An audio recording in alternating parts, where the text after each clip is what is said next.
My name is Neil Lucas, and I've been fortunate enough for the past 20 years to work for the BBC Natural History Unit in Bristol. One of my main roles as a producer and director was to work on a lot of the Sir David Attenborough series. The last one I worked on was a series called Life, where we shot all around the world. One of the locations that we went was Antarctica, where we drilled a hole through the ice and set up a time-lapse studio down on the sea floor. One of the difficulties we had in building the studio underneath the ice was that no equipment has actually been designed to do such a job. So we started from scratch to create our own camera housings, our own tracks and our own heads. The whole sequence is going to be shot in time-lapse using digital stills cameras. It was after that I was approached by Nikon to build a housing for their new D4 to go into the Olympics in London this year. This is the new Nikon D4. I'm glad to say this one is mine, fresh out the box from Grays of Westminster. It's a superb camera. I'm pretty heavy on kit, and one thing I can always rely on is that if I ever get stuck, I just have to pick up the phone and there's a friendly voice at the end who can give me advice and help, or even send out spare parts, which I have to say I have used in the past. It's a great camera and it works superbly well. The other thing that I really like is the metering. It's much more subtle, it's much more accurate. It gives you greater freedom in creativity.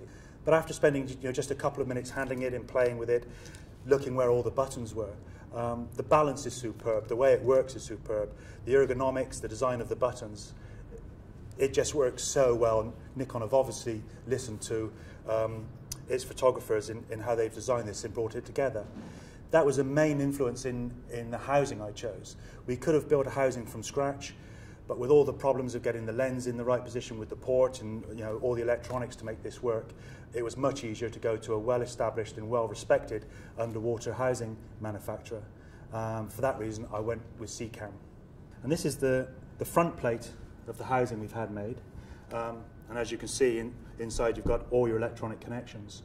One of the biggest things that Nikon wanted to do is to be able to control the camera from the surface. Obviously you can't have a diver underwater as all the swimmers are going up and down and that stuff, so they wanted to be able to remotely operate the camera on a remote pan and tilt head, but also be able to focus and fire the camera through a laptop computer up to 70 meters away. So these are the connecting cables. This is the LAN, which fits into the side of the camera. This controls everything from the focus to taking the picture, exposure and everything, and it can be controlled through your laptop or even an iPad. This is the standard 10-pin connection, so we can operate the camera through a single least for trigger.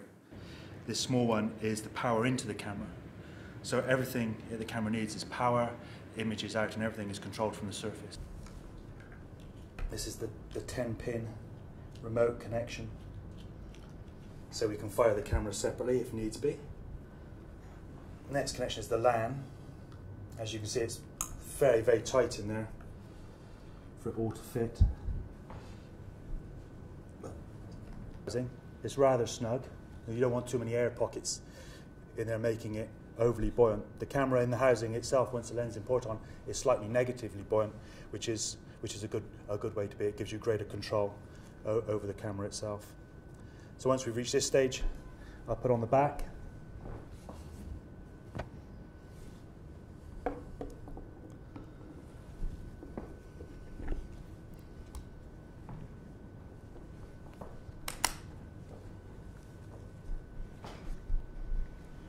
And you can see it's quite compact. It's very easily handled.